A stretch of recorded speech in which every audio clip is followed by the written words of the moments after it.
체질은 언제부터 정해지는 건가요? 선천적인 건가요? 아니면 후천적인 건가요? 사실 저는 백지 상태로 보이는 거라고 생각을 하고요. 수학인이나 태양인은 안 그래도 조금 더 주변을 덜 신경 쓰고 자기 마음대로 하라는 경향이 있고 행동이 먼저고. 사상의학을 알면 네, 세계 평화가 이룩될 수 있습니다.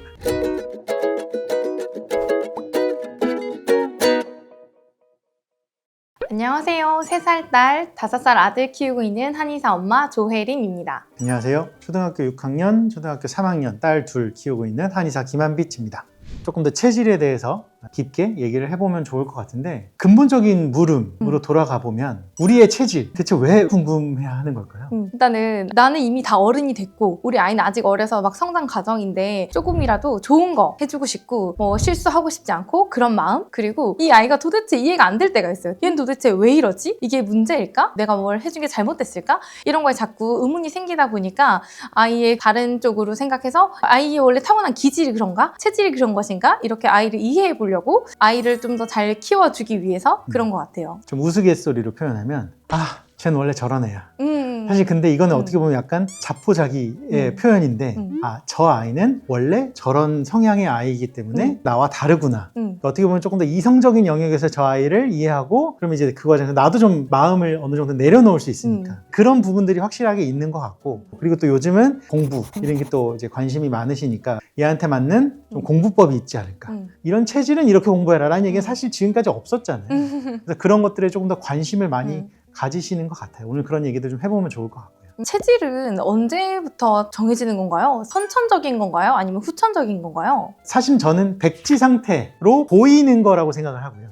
대신 그 안에 감춰져 있는 부모로부터 받은 체질은 있다고 생각을 하는데, 그게 A와 B 사이에서 A 아니면 B가 대부분 나오겠지만 사실 어떤 면은 A고 어떤 면은 B고 그렇지 않아요, 그죠? 대신 이제 그게 너무 어릴 때는 잘 도드라져 보이지 않을 뿐이고 적어도 만 3세 이후 정도부터는 어느 정도 유의미하게 관찰할 수 있다. 저는 이제 보통 그렇게 보는 입장입니다. 사상체질이라는 게 우리가 배울 때도 이론은 너무 간단하잖아요. 막상 이걸 사람을 한 명 한 명을 두고 우리가 사상체질을 판별해보자 하면 한의사에게도 굉장히 어려운 일이기는 하거든요. 이런 사상체질은 어떻게 진단하게 되나요? MBTI는 사실 검사를 하는 어떤 설문지가 있잖아요. 근데 뭐 좀 인터넷이나 이런 간단하게 할 수 있는 방법들도 있긴 하지만 어쨌든 내가 궁금하면 내가 해볼 수 있는 그런 환경들이 있는데, 체질은 꼭 한의원에 가야 되고 가면 어떻게 하는 거지? 진맥만으로 알아낼 수 있나? 이렇게 생각하시는 경우도 많은데, 실제로 사상의학회에서 만든 사상 체질을 감별할 수 있는 설문지가 있어요.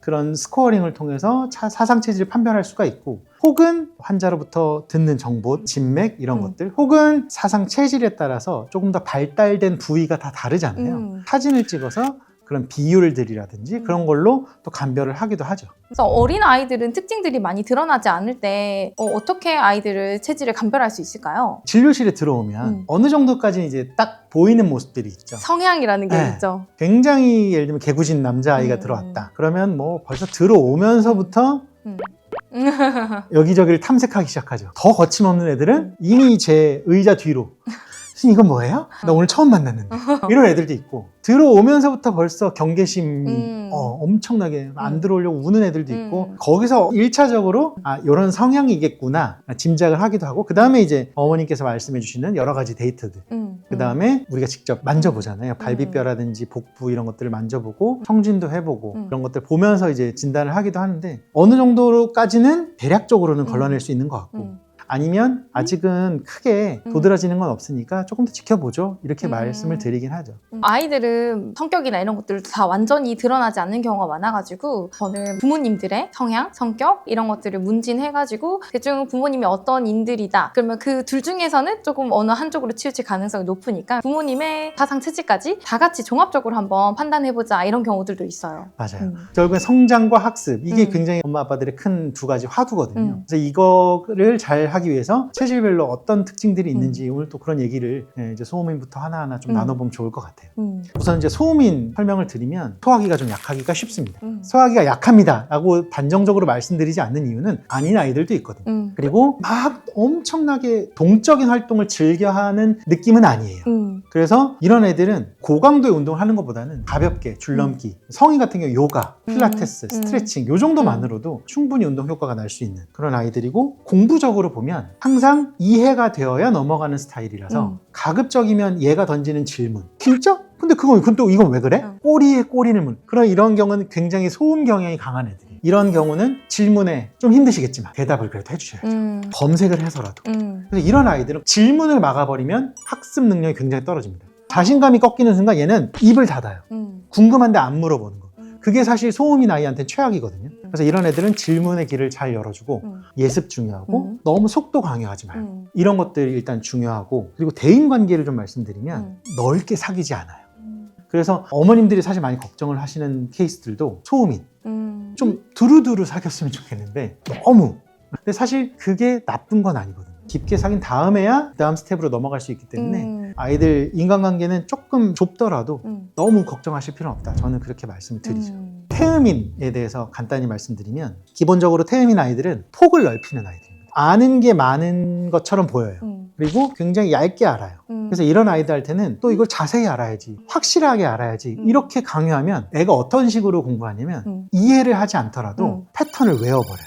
100가지 패턴이면 100가지 패턴 다 외우려고 들어요. 그런 애들이 약점은 뭔가요? 시간이 부족해요. 시간이 부족하기도 하고 약간 변형. 꼬아내면 이거 모르는 유형인데? 변별력 문제에서 다 와르르 다 날아가죠. 무너지겠는데요? 그래서 이런 애들은 여러 번 공부하는 게 중요하고, 너무 속도를 강요하면 얘네들은 그냥 외워서 풀려는 성향이 강해요.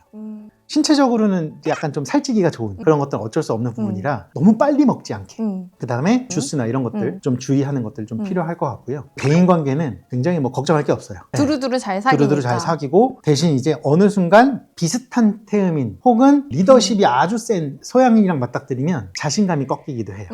마치 자기 친구를 뺏긴 것 같은 다 뺏긴 것 같은. 그래서 교우 관계에 약간 고민이 생기기, 왜냐면 그래도 약간 내향적인 성격이 있기 때문에 태음인이라서. 특히나 이제 사춘기 여자애들, 4학년, 5학년, 6학년 여자애들 태음인은 그런 것들도 많이 발생할 수 있어서 잘 세심하게 살펴주셔야 되죠. 네. 태음인 친구들은 겉보기에는 활발하게 잘 하는데 사실은 속에서는 상처도 많이 받을 수가 있고 스트레스에 취약할 수 있다는 거, 맞아요. 그거를 우리가 기억을 해주시면 더 아이를 잘 키워주실 수 있지 않을까 생각이 들어요. 그리고 우리가 식욕부진 생각하면 소음인의 식욕부진이랑 태음인의 식욕부진이 또 좀 다르잖아요. 맞아요. 소음인은 정말 소화 기능 자체가 약하기 때문에 음식에 대한 관심도 별로 없고 소화도 좀 잘 안 되고 그럴 수가 있는데, 태음인 친구들은 단 음식이나 간식 이런 걸 더 많이 먹어서 다른 밥에 관심이 없어서 이거를 식욕부진이다 생각하고 오시는 경우라든지, 아니면 오히려 너무 소화기를 과사용해가지고 많이 맞아요. 먹어서 그게 무리가 된 상태여서 식욕부진이 된 경우, 이렇게 나뉘는 것 같아요. 태음인 식욕부진 사실은 크게 걱정 안 하죠. 그쵸. 거짓이죠, 거짓. 네, 가짜. 그래서 일시적인 것일 가능성이 크고, 어머님한테도 너무 조급해하지 마시고 오히려 얘는 액체식을 좀 줄이고 과일 같은 거, 단 것 좀 줄이고, 오히려 굶기세요. 식욕부진인데 굶기라고요? 아니, 그러면 더 잘 먹을 거예요. 그런 게 이제 잘 먹히는 가짜. 소음인의 식욕부진은 진짜로 애가 간식도 안 먹어요. 좋아해서 뭘 주면 깨작거리다가 과자 한두 개 먹고 그냥 내려놔. 이런 경우가 많죠. 그래서 아예 접근법이 좀 다르긴 하죠. 이제 소양인 얘기를 좀 해볼까요? 소양이는 태음인에 비해서는 조금 더 슬림한 편이기는 하고 흉곽이 좀 벌어져 있다거나 그런 경우들이 있는 것 같고, 눈도 부리부리한 경우가 많죠. 맞아요. 그래서 안광이 있는 친구들 있죠. 네. 그런 친구들은 소양인이 가능성이 많지 않을까 싶고, 이마가 또 발달돼 있다 이런 얘기가 있거든요. 두각이라고 하죠. 이마에 이렇게 조금 이렇게 두각이 딱 드러나 있는 그런 사람들은 소양인이지 않을까 싶기도 하고, 소양인은 확실히 좀 더 씩씩해 보이고 추진력이 있어 보이는 것 같기는 해요. 근데 체력이 좀 약한 편이긴 하거든요. 토잖아요. 태가 아니잖아요. 그래서 가진 체력이 좀 약하고 저장하는 기운이 부족해서 체력이 비축된 게 적은데, 아이가 활동량은 많으니까 금방 소진돼가지고 어떻게 보면 이런 것들이 끈기가 없다 이렇게 보일 수가 있고, 일이 마무리가 안 된다 이렇게 보일 수가 있는 것 같아요. 체력을 소진한다는 얘기는 그만큼 집중력은 좋다는 얘기거든요. 근데 집중력은 좋지만 그것의 지속 시간이 좀 짧아서 항상 얘는 잠 많이 재우셔야 돼요. 얘는 잠이 부족하면 바로 티가 날 수 있어요. 이렇게 말씀을 드리기도 하고, 밥 먹는 걸로 뭐 고생시키는 경우는 거의 없기는 한데, 공부할 때 보면 복습, 예습 이런 것보다는 수업 시간에만 집중하게 해주세요. 근데 흡수력이 좋으니까 바짝 40분 하는 게 가능한 아이거든요. 그래서 그때 확실하게 공부하고 지나가고, 대신 공부에 흥미를 잃지 않게 이거 많이 해주세요. 칭찬 많이 왜 들어. 이거밖에 못해? 라기보다는 됐어, 이거 못하는 건 그래, 그럴 수 있어. 이거 잘했으니 됐다. 제가 돌이켜보니까 소양인 친구들은 일단은 성미가 급하기 때문에 이 친구들도 문제를 되게 빨리 푸는 편이거든요. 그러니까 덤벙댄다. 알고 있는데도 틀린다. 이런 경우가 되게 많은 것 같아요. 내가 아는 거네? 이러면서 그냥 쓱싹 넘어가면서 잔실수가 많아지죠. 소양인 친구들은 한번 싹 풀고 이게 왜 답인가? 옳지 않은 것을 고르라고 하면 이 문장이 왜 옳지 않았는지 체크를 하고 넘어가고 그러면 좀 꼼꼼하게 학습이 마무리될 수 있지 않을까 생각이 들어요. 그렇죠. 그래서 문제를 풀 때 그렇게 좀 꼼꼼하게 푸는 연습 이런 게 좋았고 그래서 어머님들이 아이들이 자꾸 덤벙덤벙 실수하고 성격이 급한 우리 소양인 친구들을 볼 때는 혼내는 것보다는 아이의 그런 부족한 부분을 꼼꼼하게 할 수 있도록 다른 방향을 대안을 계속 칭찬과 함께 제안해 주시면 조금 더 잘 이끌어 줄 수 있지 않을까 아이를 그렇게 생각이 들어요. 원장님 태양인 아이 많이 보시나요? 아니요. 저도 태양이는 존재하나 싶을 정도로 저는 본 적이 없다고 생각했는데 우리 집에 있는 것 같아요. 저희 남편이 보면 볼수록 태양인이다 이런 생각이 드는 거예요. 되게 굉장히 추구하는 이상이 되게 높기도 하고 자기 논리가 중요하고 그런 사람이거든요. 근데 간혹 이제 태양인이지 않을까라는 어떤 그런 의심을 갖게 되는 아이들을 이제 떠올려 보면 첫 번째로 드는 이미지는 얘 진짜 엉뚱한데? 어떤 맥락에 맞지 않게 갑자기 이 얘기를 왜 해? 뭐 이런 느낌? 보통 그걸 이제 태양인의 어떤 직관이라고 얘기하잖아요. 그리고 굉장히 이제 쌓인 화가 많다는 느낌? 다른 사람들이 내 생각을 몰라주는 거에 대한 분노. 맞아요. 그런 게 있는 듯한. 안 좋은 쪽으로 빠지면 독불장군. 독재 정치. 약간 그런 느낌. 근데 저희 남편은 좋은 사람이긴 합니다. 그래. 네. 물론이요. 네. 태양인 친구들은 좀 이상적인 걸 추구하는 경향이 있으니까 현실 세계에 있는 이런 뭐 영어, 수학, 사회, 과학 이런 것들을 좀 하찮게 여긴다거나 소홀히 여긴다거나 관심을 안 둘 수도 있기는 하거든요. 어쨌든 그런 공부를 하면서 우리가 성실함도 배워야 되고 기본적인 상식을 갖추어야 되니까 이런 친구들은 공부에 관심을 좀 갖추기 위해서 너가 더 그리는 멋진 그 이상향을 위해서는 이런 과정이 필요하다는 걸 잘 납득시켜주면 그렇죠. 또 아이들이 잘 따라올 수 있지 않을까 싶어요. 당위성 같은 걸 잘 부여하고 이해시키고 근데 꼭 어떤 공부가 필요하면 혼자 공부하는 걸 원하겠지만 그러면 너무 사회성 이런 것들이 떨어질 수 있으니까 적어도 한 3, 4명 정도의 그룹 스터디 같은 것들도 태양인에게 저는 많이 추천을 해요. 양육자는 똑같은데 아이들이 형제 자매가 있을 때 둘이 서로 체질이 다르다. 그러면 해줘야 되는 관리해야 되는 방식도 다르고 아이를 훈육하는 방식도 달라져야 되잖아요. 그렇죠. 그러면 다르면 조금 더 어려움이 있긴 있겠네요. 체질까지 꼭 가지 않더라도 예를 들면 큰애는 굉장히 통통한데 둘째는 말랐어. 엄청 말랐어요. 그럼 얘 식욕부진이 고민이라서 자기 전에도 뭐 떡도 줘보고 뭐 하잖아요. 그러면 꼭 그럴 때 얘는 안 먹고 큰애가 더 먹으면 안 되는 큰애가 엄마 나는 이러는 경우 있거든요. 그러니까 그 체질까지 안 가더라도 어느 장단에 춤을 춰야 되지?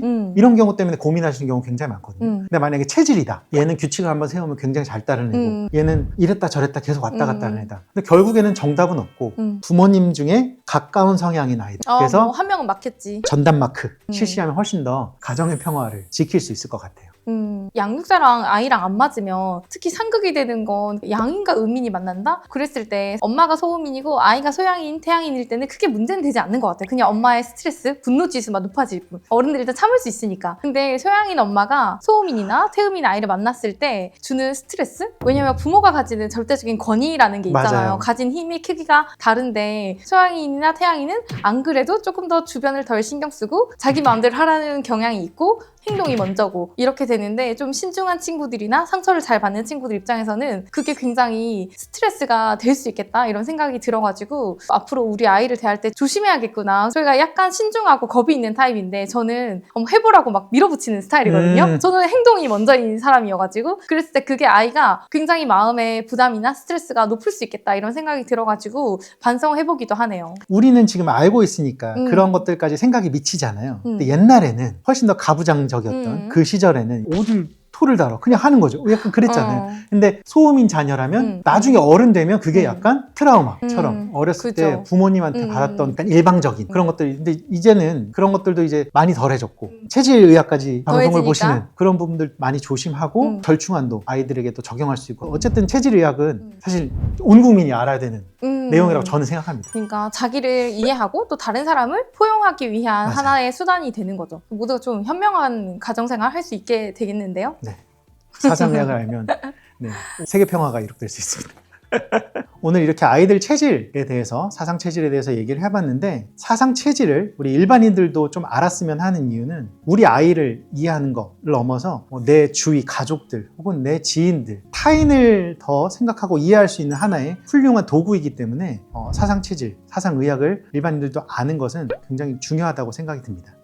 오늘도 유익한 시간 되셨을까요? 궁금하신 점 있으시면 댓글로 남겨주세요. 구독, 좋아요, 알림 설정 부탁드립니다. 감사합니다. 감사합니다.